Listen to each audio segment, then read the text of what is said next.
Well, good morning, good afternoon and good evening, wherever you're listening around the world. A very warm welcome from London in the UK. Here is today's news about electric cars and the future of transport. And I go through every EV article online, so you don't have to. My name is Martin Lee, and this is your EV News Daily for Monday, the 16th of April, 2018. Coming up on the show today, we'll talk about two brand new luxury EV brands, plus sometimes you just really need 20 chicken nuggets. But first of all, we'll talk about a long-term battery degradation study that's been going on. And battery deg is still the large unknown with the modern electric vehicle, and that's the question mark hanging over them. And that's not because there's anything wrong with the technology in general. It's just the modern era of electric cars, just only a few years old, rather than many decades of development for ICE cars. Well, in Holland, a group of Tesla fans on their forum are gathering data on 350 Teslas, and the results have just been updated. Now, the previous results, you may remember us talking about those before, were already very positive, but now it seems like there's more conclusions to the project, and that being that there is less than 10% degradation after 160,000 miles travelled in the Teslas taking part in this study. Well, Electrek reports the data clearly shows that for the first 50,000 miles, or 100,000 Ks, most Tesla battery packs will lose about 5% of their capacity. But after the 50,000 mile mark, the capacity tends to level off, and it suggests that the average battery pack could cycle through over 300,000 kilometres, or 186,000 miles, before coming close to just 90% capacity.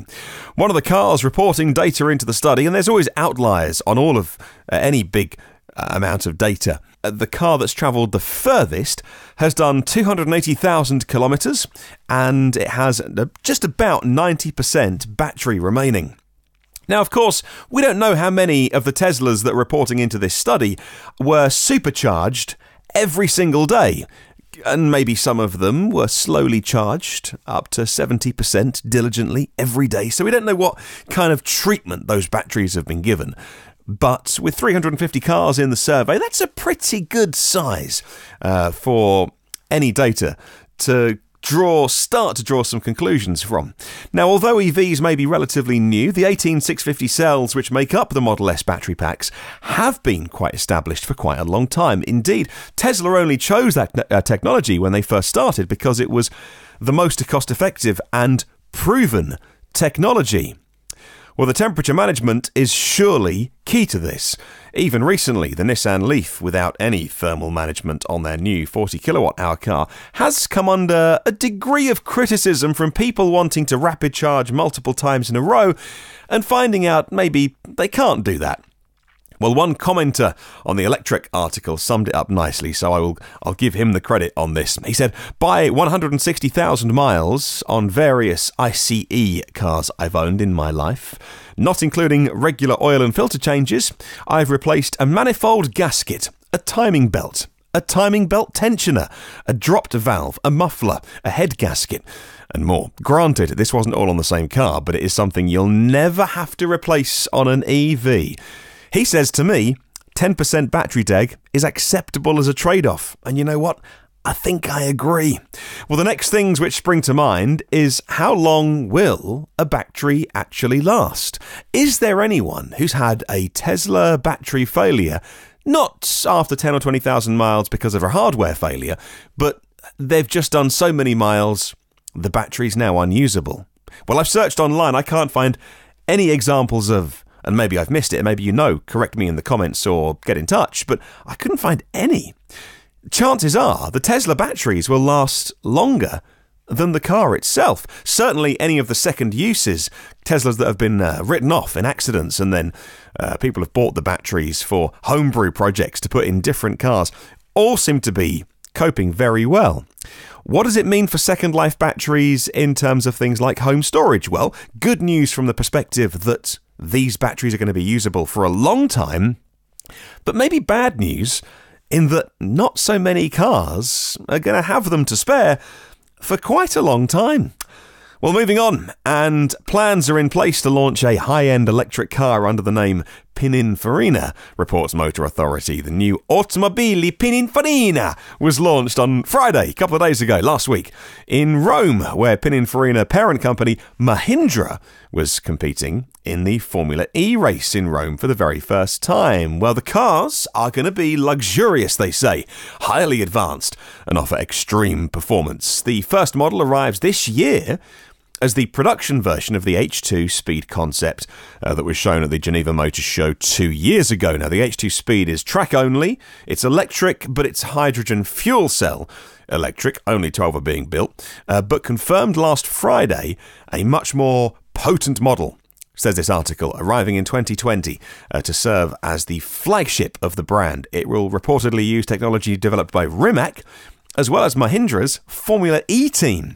Well, Pininfarina claims the 2020 hypercar will be capable of a 0 to 62 time in less than 2 seconds. That rivals next-gen Tesla Roadster, or whatever I'm meant to be calling it, Roadster 2, and the Rimac C2.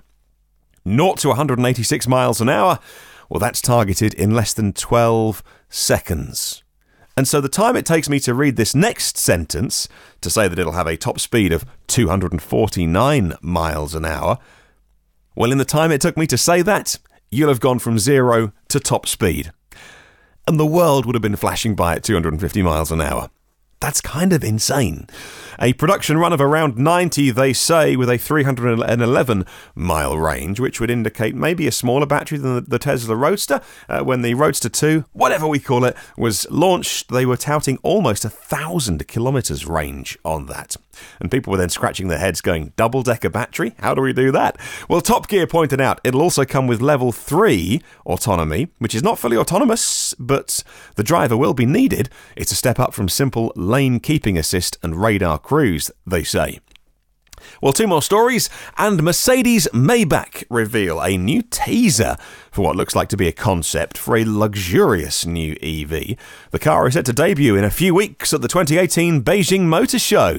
This might be the Maybach SUV that was reported on a few weeks back by Autoblog. They say it's difficult to make out too many details in the teaser, but it definitely looks like it's different from the Vision Mercedes Maybach that they've seen floating around for the past couple of years. A close-up shot of the steering wheel shows a soft blue glow that Mercedes has put on the EQ branded cars. Other images show clean white leather, some rose gold trim, and a pair of seats flanking a flower-encrusted panel.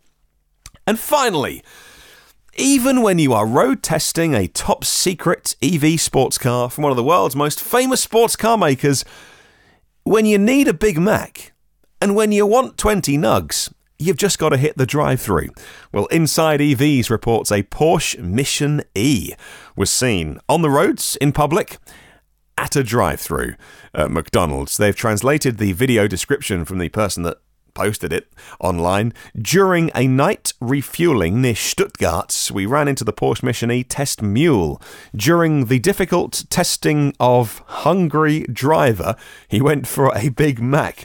Thanks to the front line, he couldn't get away.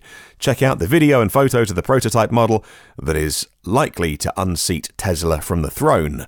End quote. That was the video description. And a couple of bits that might not have been translated so obviously. He said, thanks to the front line, he couldn't get away.